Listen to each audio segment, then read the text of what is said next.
வங்கக்கடலில் நிலவி வரும் ஆழ்ந்த காற்றழுத்த தாழ்வு மண்டலம் புயலாக மாற வாய்ப்பு இல்லை. நாளை மாலை காற்றழுத்த தாழ்வு மண்டலமாக வலுவிழந்து கரையை கடக்கும் என கணிப்பு.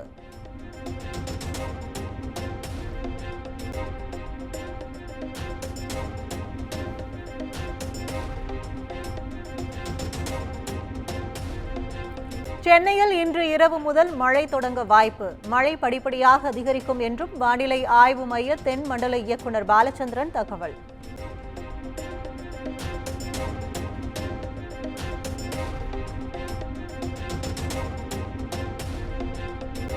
வருகிற 30ஆம் தேதி சென்னை, செங்கல்பட்டு உள்பட 7 மாவட்டங்களுக்கு ரெட் அலர்ட் எச்சரிக்கை. புதுச்சேரியிலும் அதி கனமழை பெய்யும் என்றும் வானிலை ஆய்வு மையம் தகவல்.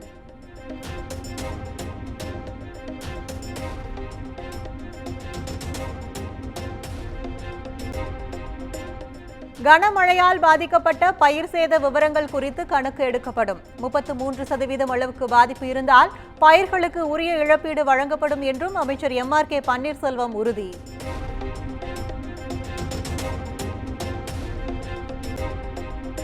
மழை விட்ட பிறகு சேதமான பயிர்களுக்கு உரிய நிவாரணம் வழங்கப்படும். நாகையில் பயிர் பாதிப்புகளை பார்வையிட்ட பிறகு அமைச்சர் அன்பில் மகேஷ் பேட்டி.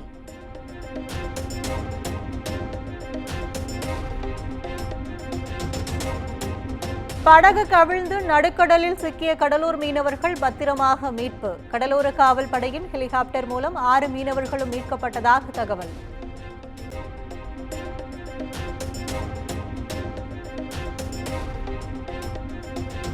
கடலூர், விழுப்புரம் மாவட்டங்களில் உள்ள பள்ளி, கல்லூரிகளுக்கு வெள்ளி அன்று விடுமுறை. கனமழை எச்சரிக்கையை அடுத்து மாவட்ட நிர்வாகம் அறிவிப்பு.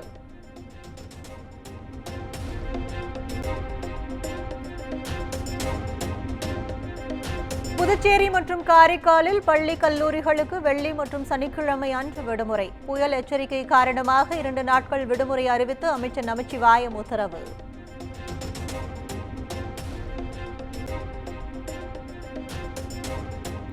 கனமழையால் தரங்கம்பாடி அருகே 200 ஏக்கர் பரப்பளவிலான நிலக்கடலை சாகுபடி பாதிப்பு. அரசு உரிய நிவாரணம் வழங்கிட வேண்டுமென விவசாயிகள் கோரிக்கை.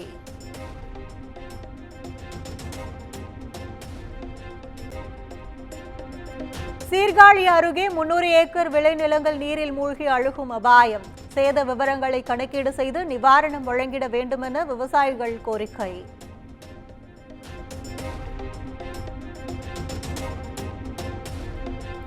மயிலாடுதுறை பூம்புகார் மீன்பிடி துறைமுகத்தில் 3 இடங்களில் கடல் அரிப்பு. கடல் அரிப்பால் படகு நிறுத்தும் இடத்தில் படகுகளை கட்ட முடியாத நிலை.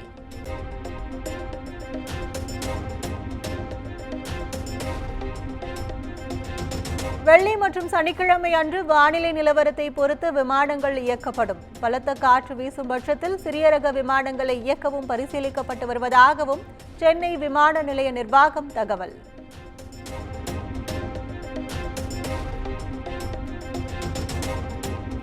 ஆம்ஸ்டாங் கொலை வழக்கில் கைது செய்யப்பட்டவர்கள் சென்னை முதன்மை அமர்வு நீதிமன்றத்தில் ஆஜர். சிறையில் உள்ள 27 பேரையும் விசாரணைக்காக நீதிமன்றத்தில் போலீசார் ஆஜர்படுத்தினர்.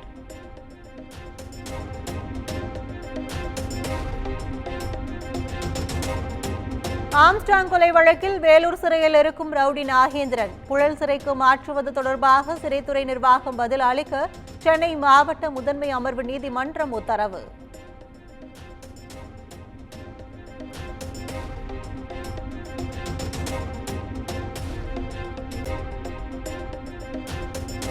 தாவேக மாநாட்டின் போது உயிரிழந்தவர்களின் குடும்பத்தினருக்கு விஜய் நிதி உதவி. இப்படி ஒரு சூழலில் சந்திக்க வேண்டிய நிலை ஏற்பட்டுள்ளதாக கண்ணீர்.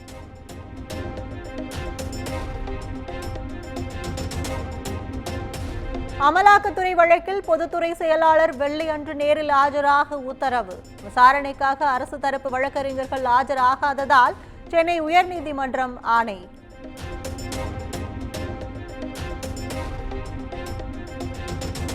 சிதம்பரம் கோவிலில் கனகசபை மீது நின்று தரிசனம் செய்வது பற்றிய திட்டம். டிசம்பர் 12ஆம் தேதி வரை பொது தீட்சிதர்கள் தரப்புக்கு அவகாசம் வழங்கி சென்னை உயர்நீதிமன்றம் உத்தரவு.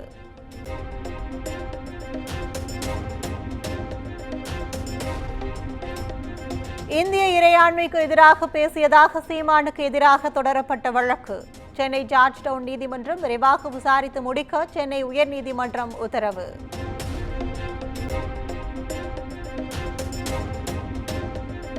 ஜாமீனில் வெளிவந்துள்ள நடிகை கஸ்தூரி நிபந்தனை தளர்வு கோரி எழும்பூர் நீதிமன்றத்தில் மனு. அரசு தரப்பு பதில் அளிக்க உத்தரவிட்ட நீதிமன்றம் விசாரணையை டிசம்பர் 2ஆம் தேதிக்கு ஒத்திவைத்தது.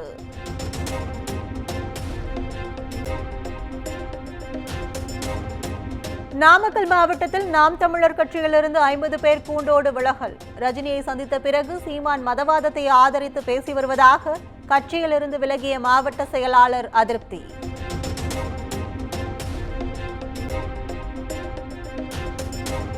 பொதுநல வழக்கு தொடரும் மனுதாரர்கள் குற்றச்சாட்டுகள் குறித்து உரிய ஆதாரங்களை தாக்கல் செய்ய வேண்டும். தாக்கல் செய்யப்படாத பட்சத்தில் கடும் அபராதத்துடன் தள்ளுபடி செய்யப்படும் என்றும் உயர்நீதிமன்ற மதுரை அமர்வு எச்சரிக்கை.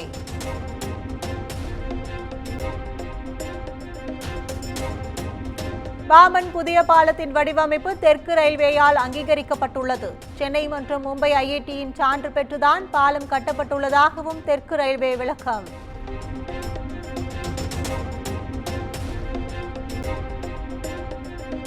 சென்னை மெரினா கடற்கரை சாலையில் உள்ள பொதுப்பணித்துறை அலுவலகத்தில் மோதல். ஸ்டான்லி மருத்துவமனை பழைய கட்டிடத்தை இடிப்பது தொடர்பாக டெண்டர் விடுவதில் இருதரப்பு மோதிக்கொண்டதால் பரபரப்பு.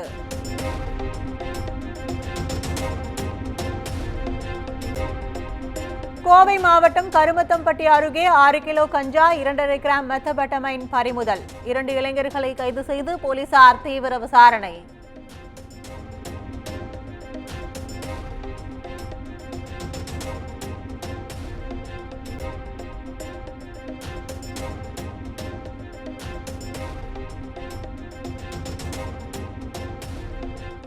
மூணாறில் பள்ளி பேருந்தை வழிமறித்து துரத்திய காட்டு யானை. பதற வைக்கும் வீடியோ காட்சிகள் வெளியானது.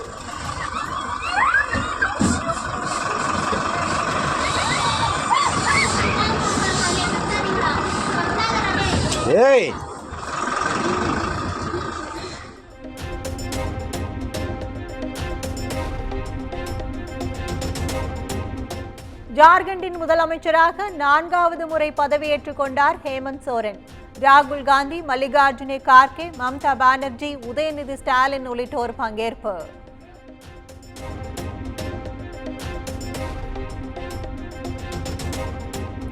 ஜார்க்கண்ட் முதலமைச்சர் பங்கேற்பு விழாவில் பங்கேற்ற துணை முதலமைச்சர் உதயநிதி ஸ்டாலின் தமிழ்நாடு அரசின் சார்பில் ஹேமந்த் சோரனை வாழ்த்துவதாக பேட்டி.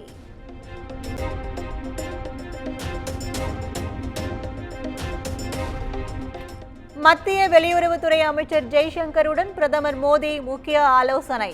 வங்கதேசத்தில் இந்துக்கள் மீதான தாக்குதல் அதிகரிப்பதாக தகவல் வெளியானது குறித்த பேச்சு.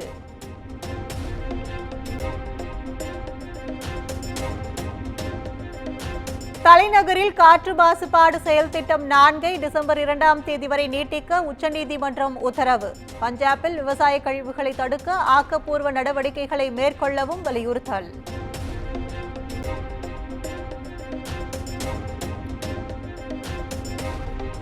டெல்லியின் பிரசாந்த் விகார் பகுதியில் மர்ம பொருள் வெடித்த விவகாரம். சம்பவ இடத்தில் பாதுகாப்பு அதிகரிக்கப்பட்டு மோப்ப நாய் உதவியுடன் சோதனை.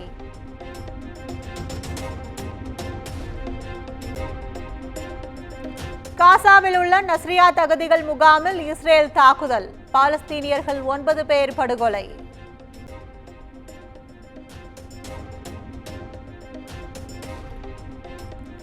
அநியாயமான முறையில் கைது செய்யப்பட்ட இந்து சமூக தலைவர் கிருஷ்ணதாஸை உடனடியாக விடுதலை செய்ய வேண்டும். வங்கதேச முன்னாள் பிரதமர் ஷேக் ஹசீனா வலியுறுத்தல்.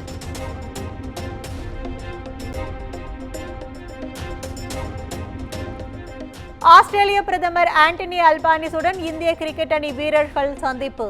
இந்திய அணி வீரர்களுடன் செல்ஃபி எடுத்து மகிழ்ச்சி.